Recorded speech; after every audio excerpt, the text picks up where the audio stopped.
WWE is on the road to WrestleMania with a stop in Toronto along the way. Hey everyone, Rob Wong, joined alongside by Postmedia wrestling writer Jan Murphy, and we are pleased today to be joined by the inaugural WWE United States Women's Champion, Canada's own Chelsea Green. And Chelsea, we are coming up on the 1 month anniversary of that title win. How has life been for you since that moment? I mean, life is good. Life was good before the title, so life is really, really good now as a champion, as the longest reigning champion. We're on our second year of our reign. That's So true, life yeah. life is good. That's in summary, boys, life is good. Chelsea, I'm curious. Congratulations, by the way. We talked about this so many different times in the last year or so. So first, congratulations. It's amazing, Thank and you. I'm so proud and so happy to know you, and you're so deserving. Thank I'm you. always curious. Who was the first person waiting for you behind Gorilla? Well, that's a great question. I mean, there were so many people in Gorilla, and it's funny that you asked that question because we actually just got told at the Intuit Dome for the premiere of Raw on Netflix, like, hey girls, if you're gonna hug the girls that come back, Rhea or Liv, can you do it outside of Gorilla? Because we're clogging up Gorilla for talent who needs to go out. And I think, honestly, it's because at Saturday Night Main Event, Gorilla was quite small, and it was just everyone there. So, I mean, obviously, when I came back, it's my producers who worked on the match with me, which was TJ and Hurricane Helms. And then Meechin was there, and Piper was there.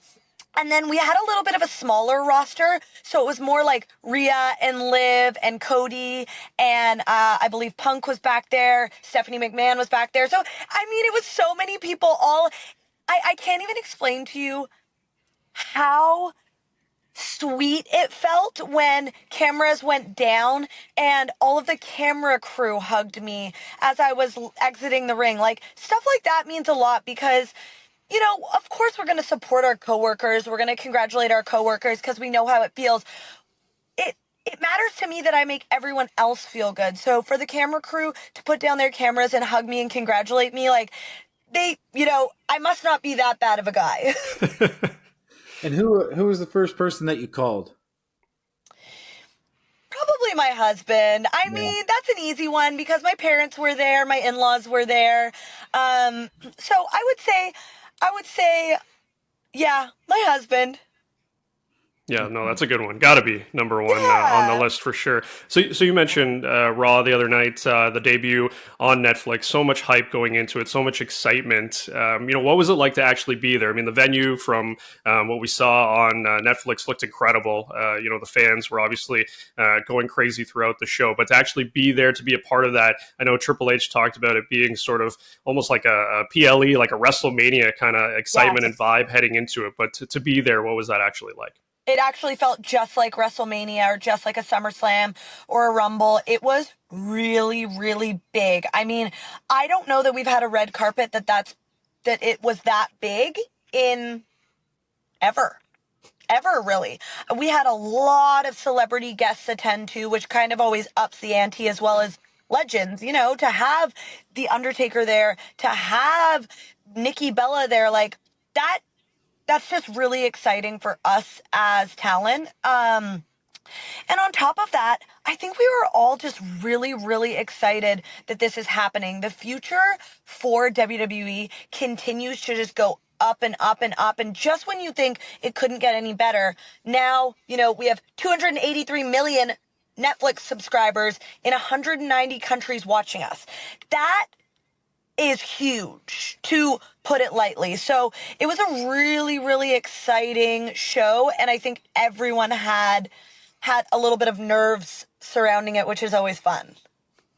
Fantastic show, top to bottom. Four great matches. Like you say, surprises, things like that. I think the thing that I came away with, and I didn't really realize it until after, WWE continues to sort of break ground. This is the first company to move its regular programming, like live sports programming, to a streaming platform Mm-hmm.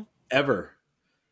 Well, and not only that, but I think that this is going to open crazy doors for what Netflix can do, because this is going to be the first weekly live broadcast that Netflix sees, if I'm not mistaken. So I feel like the future of television is changing, and we might be at the beginning of that, at the forefront of this change, which I think is so, so, so exciting.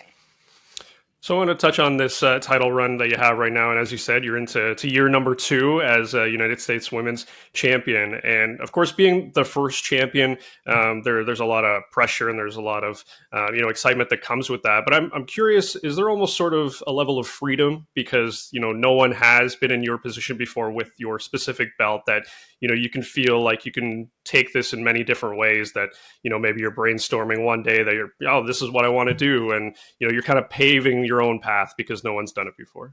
Well, I think you took the words right out of my mouth, because that is how I feel. I don't feel burdened one bit. I feel like I've been waiting 10 years for this moment, and it's better than I could have ever imagined. And now my wheels are spinning. My wheels are spinning because I personally want to take this in a direction of storyline as opposed to matches. At the end of the day, I'm going to have to back it up in the ring, but obviously for the past couple years, that's what you guys have fallen in love with, is the storylines, the promos, the character work. And so I don't want to change. Now that I'm champion, I don't want to, take a different path. I want to just stay true to who I am as a wrestler and as an entertainer. And so I'm just trying to pitch the most entertaining storylines that I can possibly think of. And who knows where that's going to go, because WWE is live weekly, so we're always changing the course of and the trajectory of where someone's going. But I'm just excited to kind of take it week by week and do the best I can in that moment. I knew going into my celebration that I wanted it to appear as an inauguration. I knew I wanted to wear something that people spoke about, and those are the only things I can control. I can only control what I look like and what I bring to the table and my attitude. And so I'm not going to change that now. The Elimination Chamber and SmackDown, I think tickets are going on sale for SmackDown on Friday. 2 days. You get to come back to Canada as the U.S. champion in a time when Donald Trump is talking about making Canada the 51st state. It's weird. What's it going to be like to come back home as the U.S. champion? And I mean, what's it going to be like to come back home with that title? You know what?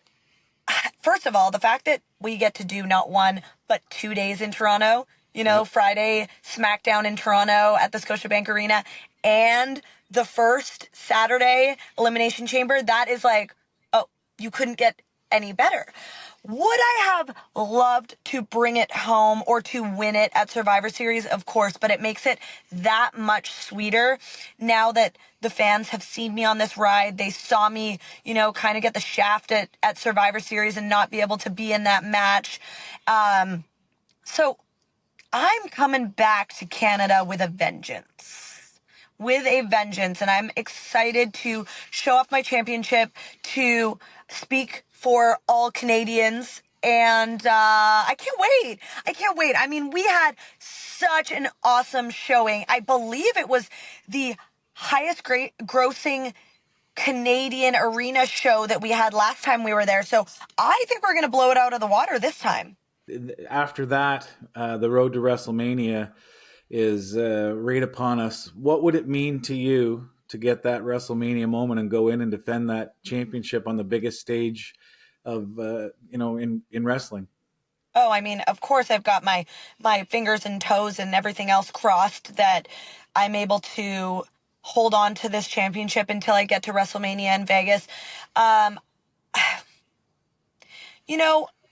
the end of the day, this moment, me winning not just a championship, but an inaugural championship, I don't think you can get any better than that. I really don't. I would love to take it to WrestleMania, but I'm just not a greedy girl, okay? I'm going to do the best I can, and if I'm not able to clinch a win before I get to WrestleMania, I'll be sad, but I'll be so grateful that I had this moment, that I did the best I could, and that I whooped Bianca Belair's ass to get to it. Absolutely. Yeah. One more for me. I know recently I saw this video posted by your husband, Matt, from a while ago. He presented you with a PSA graded ticket from your WrestleMania debut. It was a pretty hilarious video because you're like, well, okay, sure, I guess. And I just wanted to show you that I also have a PSA graded ticket. So these do exist. And this is from WrestleMania 18 when I attended it back in the day, almost 22 years ago. So it would have been the last time, actually, WWE was at Rogers Center. Back then it was Skydome, of course. So I found that video kind of funny. Do you still have it? Where is it sitting? Is it in a drawer somewhere? Look, don't know where it is. Don't know if I still have it. Don't know anything about it. But that's why my husband and I work so perfectly, because I'm not a sentimental person. Okay? This right here, this beautiful shiny piece of jewelry, it's forcing me to be a little sentimental. I'm trying. I'm working on it. I'm going to therapy. But I'm just not that type of person. If you asked Matt, he would know exactly where it is, when he bought it, what it means, who held it before him. But, here I am. I'm just living my life flying by the seat of my pants. Yeah, as a fellow collector, I can understand where Matt's coming from. So that was a great video. Jan, anything else from you? That's it. Chelsea, congratulations, and we'll see you in February and March. Thank you, guys. And, everybody needs to remember, in 2 days, on Friday, January 10th, tickets go on sale for Elimination Chamber and SmackDown, and we are coming back to Canada, baby. We're coming to the motherland.